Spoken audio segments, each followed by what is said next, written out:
Hello friends, जय श्री कृष्णा। जैसे कि हमने आपको बताया था कि हम आपके 12th के एमपी बोर्ड एग्जाम्स के लिए एक बूस्ट अप सीरीज लेकर आएंगे, जिसमें ब्लूप्रिंट पर बेस्ड मैं आपको हर चैप्टर को शॉर्ट में एक्सप्लेन करूंगी। सिर्फ 15 से 20 मिनट या आधे घंटे में आपका फुल चैप्टर का रिवीजन हो जाएगा।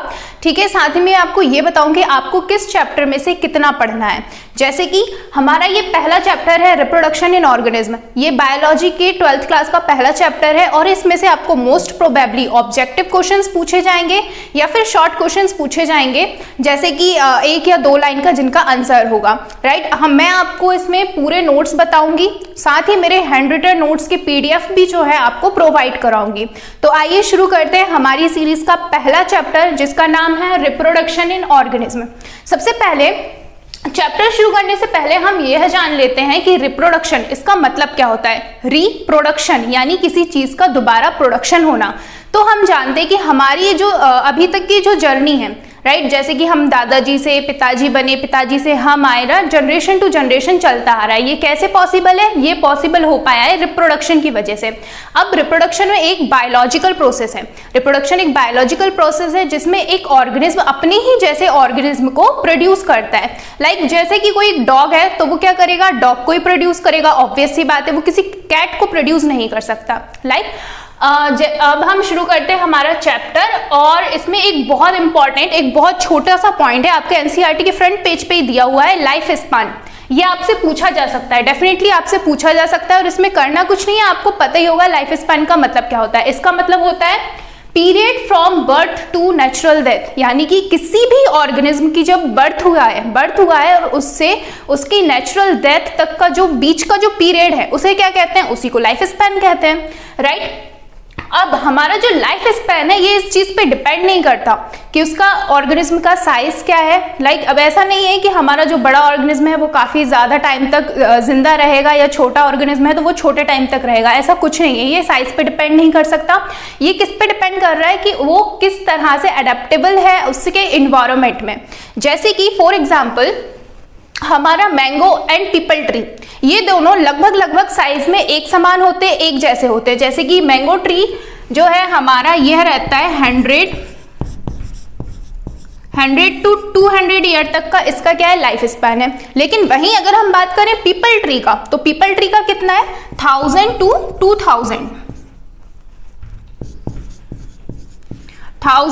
2000 ईयर इसका लाइफ स्पैन है। अब आप देखोगे कि एक मैंगो ट्री और पीपल ट्री देखने में एक समान लगते हैं, मतलब उनका साइज जो है वो सेम ही है लगभग, लेकिन उनका लाइफ स्पैन जो है वो अलग अलग है। ऐसे ही अगर हम बात करें क्रो और पैरोट की, क्रो और पैरोट का साइज लगभग एक है, लेकिन इन लोगों का जो है लाइफ स्पैन ये अलग अलग है। जैसे हमारा क्रो है ये कितना रहता है? लगभग 15 से 20 ईयर। राइट, वहीं हमारा जो पैरोट है इसका कितना रहता है? 140 ईयर का। तो आप देख सकते हैं कि लाइफ स्पैन क्या था। सबसे पहले लाइफ स्पैन को समझिए कि लाइफ स्पैन क्या है। लाइफ स्पैन है period from birth to natural death. इसमें आपको एक चीज याद रखनी है, नेचुरल डेथ है ना। नेचुरल डेथ से, बर्थ से नेचुरल डेथ का बीच का जो पीरियड है उसी को लाइफ स्पैन करेंगे। दूसरा पॉइंट क्या हो जाएगा कि इस चीज पे डिपेंड नहीं कर रहा कि उसका साइज क्या है, वो डिपेंड किस पे कर रहा है कि वो इन्वायरमेंट में कैसे एडेप्टेबल है। अब हम देख लेते हैं रिप्रोडक्शन की डेफिनेशन। राइट, ये जो क्वेश्चन है आपको पूछा जा सकता है, बहुत ही शॉर्ट है क्योंकि इसकी डेफिनेशन 2 से 3 लाइन की है, तो आपको ये पूछा जा सकता है एग्जाम में कि रिप्रोडक्शन क्या है और इसके टाइप्स क्या होते हैं। तो सबसे पहले इसकी डेफिनेशन देख लेते हैं। डेफिनेशन क्या है? Reproduction is an biological process in which an organism give rise to young one, यानी कि ये एक बायोलॉजिकल प्रोसेस है जिसमें एक ऑर्गेनिज्म अपने ही जैसे ऑर्गेनिज्म को जन्म देता है या प्रोड्यूस करता है। ये प्रोसेस जो है आपकी जनरेशन टू जनरेशन चली आ रही है, पीढ़ी दर पीढ़ी चली आ रही है। राइट, इसी से जो है हम, जैसे हमारी जनरेशन बढ़ती जा रही है, अभी तक की हमारी जनरेशन कैसे बढ़ी है? रिप्रोडक्शन से ही बढ़ी है। राइट, 1 से 2, 2 से 4, ऐसे करके हमारी जो अभी तक की पूरी जो पॉपुलेशन है वो बढ़ती आ रही है। अब रिप्रोडक्शन के जो है 2 टाइप होते हैं, जिसमें आपका पहला है असेक्सुअल रिप्रोडक्शन और दूसरा है सेक्सुअल रिप्रोडक्शन। अब इन दोनों में डिफरेंस हम जान लेते हैं कि असेक्सुअल रिप्रोडक्शन और सेक्सुअल रिप्रोडक्शन में डिफरेंस क्या है, क्योंकि ये आपका बोर्ड एग्जाम के लिए एक बहुत ही इंपॉर्टेंट क्वेश्चन है। आपको डेफिनेटली पूछा जा सकता है, या तो आपको पूछ लेगा कि रिप्रोडक्शन की डेफिनेशन बोलिए क्या है, या फिर आपसे पूछ लेगा कि सेक्सुअल, असेक्सुअल और सेक्सुअल रिप्रोडक्शन में डिफरेंस क्या है। तो आपको मैं एक्सप्लेन करूंगी, तो मेरी बातों को आपको एकदम ध्यान से सुनते जाना है, और उन्हीं में से जो डिफरेंस है मैं आपको डिफरेंस के साथ ही बताऊंगी कि दोनों में क्या डिफरेंस है, तो आप उसी को सेट करके इन दोनों के बीच में डिफरेंस जान सकते हो कि उसमें क्या डिफरेंस है। सबसे पहले नाम से देखते हैं, राइट। यहाँ पे क्या लिखा हुआ है, अ सेक्सुअल रिप्रोडक्शन। सो नाम से क्या पता चल रहा है, अ यानी कि सिंगल। इसमें क्या है, वन पेरेंट इन्वॉल्व होता है, राइट। इसमें क्या है, वन पेरेंट आपका इन्वॉल्व होगा, एक ही पेरेंट होगा। वहीं अगर हम बात करें सेक्सुअल रिप्रोडक्शन की, तो इसमें आपके टू पेरेंट्स हो सकते हैं, यानी कि टू पेरेंट्स के इन्वॉल्व होंगे, है ना। और जो है ये सिंगल पेरेंट से भी आपका सेक्सुअल रिप्रोडक्शन हो सकता है। अब आप लोगों के दिमाग में क्वेश्चन आ रहा होगा कि सिंगल पेरेंट से सेक्सुअल रिप्रोडक्शन कैसे हो सकता है। तो हमारे कुछ ऑर्गेनिज्म होते हैं बाइसेक्सुअल। क्या है, हमारे कुछ ऑर्गेनिज्म है बाइसेक्सुअल, जिनके अंदर मेल और फीमेल दोनों रिप्रोडक्टिव सिस्टम देखने को मिलते हैं। जैसे कि हमारा कोई एक फ्लावर है, तो उसके अंदर क्या होगा, उसके अंदर एंड्रोइजियम भी होगा और गाइनोजियम भी होगा। अब एंड्रोइजियम क्या है, तो एंड्रोइजियम है मेल रिप्रोडक्टिव सिस्टम। वहीं अगर गाइनोइजियम की बात करें तो वो क्या है, फीमेल रिप्रोडक्टिव सिस्टम। यानी कि एक ही प्लांट के अंदर, एक ही फ्लावर के अंदर आपको मेल और फीमेल दोनों रिप्रोडक्टिव सिस्टम देखने को मिल रहा है। तो उन दोनों में क्या हो जाएगा, रिप्रोडक्शन हो जाएगा, और वो क्या कहलाएगा, सेक्सुअल रिप्रोडक्शन कहलाएगा।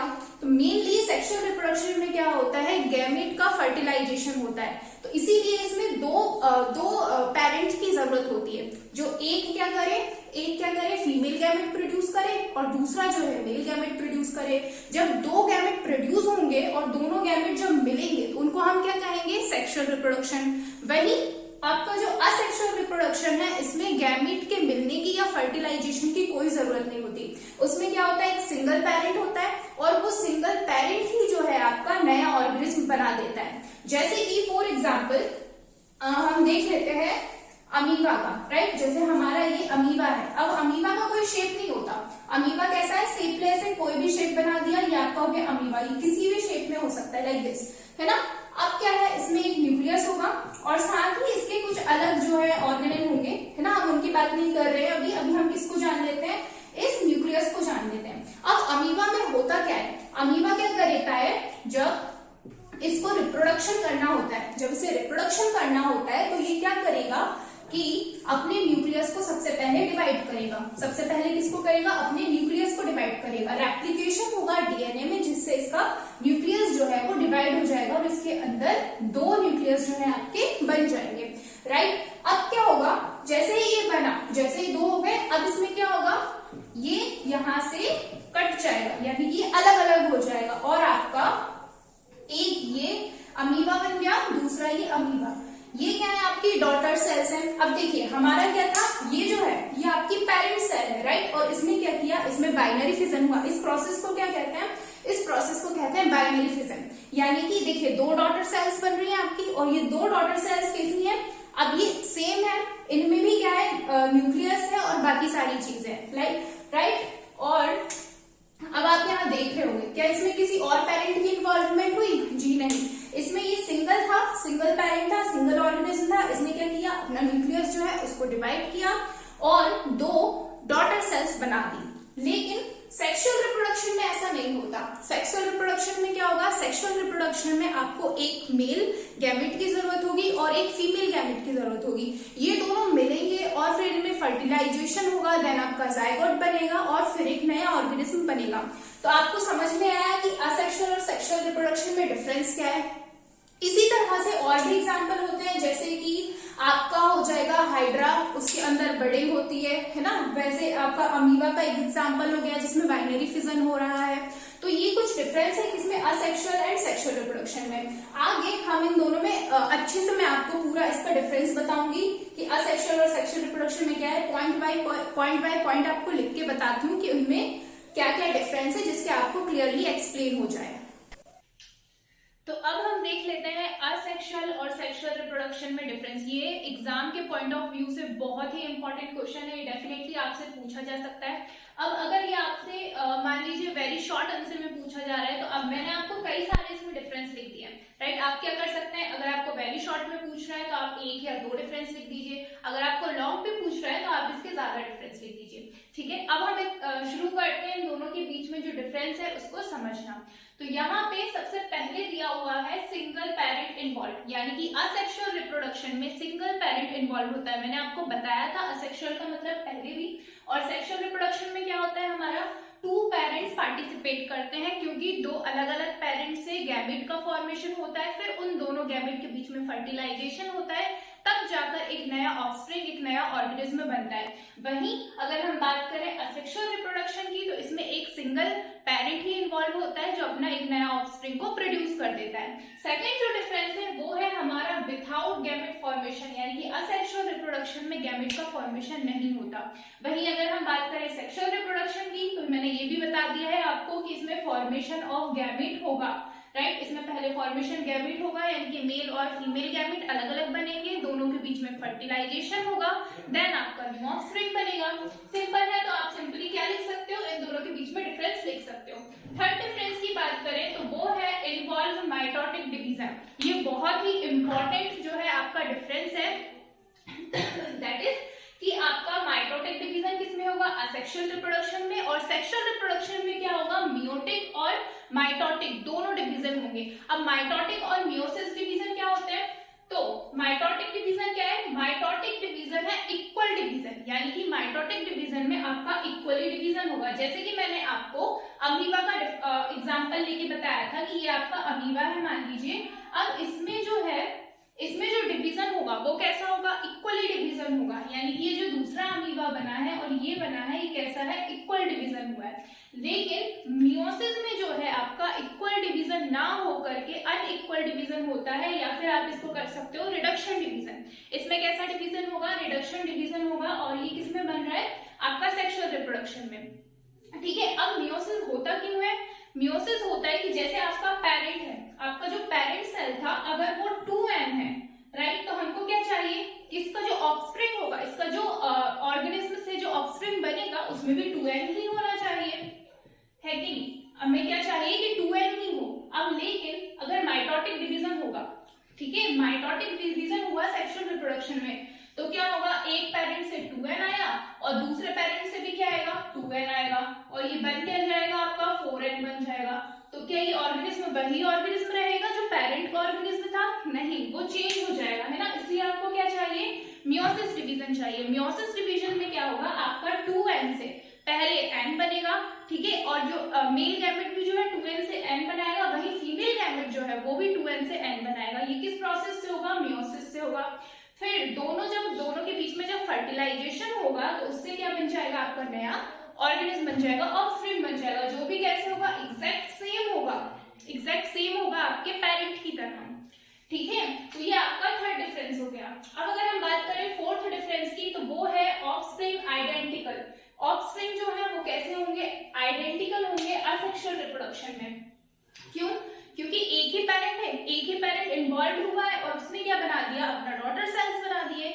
लेकिन जो आपका सेक्सुअल रिप्रोडक्शन में जब 2 अलग अलग गैमीट मिलके बनाएंगे तो ऑब्वियस सी बात है उसमें डिफरेंस तो आ ही जाएगा। तो इसमें क्या होगा, ये नॉन आइडेंटिकल होंगे और इसमें वेरिएशन जो है वो फाउंड होंगे। फॉर एग्जाम्पल, आप अपने पेरेंट्स को देखिए, आपके पेरेंट्स जो है दोनों के बीच में रिप्रोडक्शन हुआ और क्या एक बच्चे का जन्म हुआ, राइट। तो अब वो जो बच्चा है वो क्या एग्जैक्ट सेम होता है पेरेंट्स की तरह, नहीं, वो कुछ डिफरेंस होता है। मे बी उसकी आईज मैच कर रही होंगी या नोज मैच कर रही होंगी, लेकिन वो एग्जैक्ट सेम नहीं होगा। लेकिन अगर हम बात करें असेक्सुअल रिप्रोडक्शन में, तो ये एग्जैक्ट कॉपी होता है किसका, अपने पेरेंट का, राइट। अब अगर हम फिफ्थ डिफरेंस की बात करें तो इसमें है formation of zygote not formed, यानी कि जाइगोट का फॉर्मेशन नहीं होता असेक्सुअल रिप्रोडक्शन में। अब जाइगोट होता क्या है, जाइगोट क्या होगा, जब एक मेल और फीमेल गैमेट मिलेंगे तो उनसे जो फॉर्मेशन होगा किस चीज का, जाइगोट का, उसे जाइगोट बोलते हैं। अब भाई अगर असेक्सुअल रिप्रोडक्शन में फर्टिलाइजेशन ही नहीं हो रहा तो जाइगोट कैसे ही बन जाएगा, है ना। तो क्या होता है, असेक्सुअल में जाइगोट नॉट फॉर्म्ड। वही अगर हम बात करें सेक्सुअल रिप्रोडक्शन की, तो इसमें जाइगोट का फॉर्मेशन होगा। क्यों होगा, क्योंकि इसमें फर्टिलाइजेशन हो रहा है, फर्टिलाइजेशन होगा तो जाइगोट भी फॉर्म्ड होगा। वही अगर अब हमारे 6th पॉइंट की बात करें तो ये एकदम फास्ट प्रोसेस है। असेक्सुअल रिप्रोडक्शन कैसी है? फास्ट प्रोसेस है। खुद ही सोचो इसको करना ही क्या है। करना क्या है, एक ये ऑर्गेनिज्म है, इसने अपना न्यूक्लियस डिवाइड किया और 2 डॉटर सेल बना दिए। इस प्रोसेस में काफी कम टाइम लगेगा। वहीं अगर हम बात करें सेक्सुअल रिप्रोडक्शन की, तो इसमें पहले तो गैमेट का फॉर्मेशन होगा। मेल रिप्रोडक्टिव सिस्टम है उससे गैमेट बनेगा, फीमेल रिप्रोडक्टिव से गैमेट बनेगा, फिर दोनों आएंगे, दोनों में फर्टिलाइजेशन होगा, देन आपका न्यू ऑफस्प्रिंग बनेगा, है ना। तो ये कैसी प्रोसेस है? ये एक स्लो प्रोसेस है, टाइम कंज्यूमिंग प्रोसेस है। लेकिन वही बात करें असेक्सुअल रिप्रोडक्शन की, तो ये आपकी काफी ज्यादा फास्ट प्रोसेस है। इसमें जल्दी से आपका पूरी प्रोसेस कंप्लीट हो जाती है और डॉटर सेल्स बन जाते हैं। और ये कैसा है? सिंपल है। आप देख सकते हो सिंपली इसमें क्या हुआ, 2 सेल्स बन गए। लेकिन आपका जो सेक्सुअल रिप्रोडक्शन है ये कॉम्प्लेक्स प्रोसेस है। क्यों? क्योंकि इसमें पहले क्या होगा, पहले गैमेट बनेंगे, उसके बाद दोनों में फर्टिलाइजेशन होगा, देन आपका ऑफस्प्रिंग बनेगा। अब बात करते हैं 7th पॉइंट। 7th पॉइंट क्या है? एग्जाम्पल। ये इसके बहुत इंपॉर्टेंट एग्जाम्पल है। आपको अपने जो डिफरेंस लिखने हैं उसमें एग्जाम्पल लिखना तो भूलना ही नहीं है, और ये बहुत इजी भी है। देखिए असेक्सुअल रिप्रोडक्शन जो लोअर एनिमल है या जो लोअर ऑर्गेनिज्म है उनमें होगा, जैसे आपका अमीबा, फंजाई और कुछ लोअर एनिमल जो है उनमें भी देखने मिलता है। एनिमल्स में मेनली जो है आपका सेक्सुअल रिप्रोडक्शन देखने मिलता है, लेकिन जो लोअर और एनिमल्स हैं, मान लीजिए जो यूनिसेक्सुअल है, मेनली कौन है? असेक्सुअल रिप्रोडक्शन किसमें होगा? यूनिसेक्सुअल में। जितने भी यूनिसेक्सुअल ऑर्गेनिज्म है उसमें आपको क्या देखने को मिलेगा? उसमें आपको असेक्सुअल रिप्रोडक्शन देखने को मिलेगा। वहीं अगर बात करें सेक्सुअल रिप्रोडक्शन की, तो ये हमको किसमें देखने मिल रहा है? हायर कैटेगरी के जो एनिमल और प्लांट्स हैं, जो हायर एनिमल के कैटेगरी के जो एनिमल और प्लांट्स हैं उनमें आपको देखने मिलेगा सेक्सुअल रिप्रोडक्शन। ठीक है, तो ये आपके कुछ डिफरेंस थे किसमें? असेक्सुअल और सेक्सुअल रिप्रोडक्शन में। आप इसका बढ़िया स्क्रीनशॉट ले लीजिए, बाकी मैं अपने हैंड रिटन नोट भी आपको पीडीएफ में प्रोवाइड कराऊंगी। ठीक है, ऐसे ही अब हम इसका जो नेक्स्ट चैप्टर है वो भी हम लेकर के आएंगे आपके लिए, और इसमें कुछ चीजें और बची हैं उसके भी मैं आपको शॉर्ट वीडियोस बना करके आपको दे दूंगी। ठीक है, जय श्री कृष्णा, थैंक यू।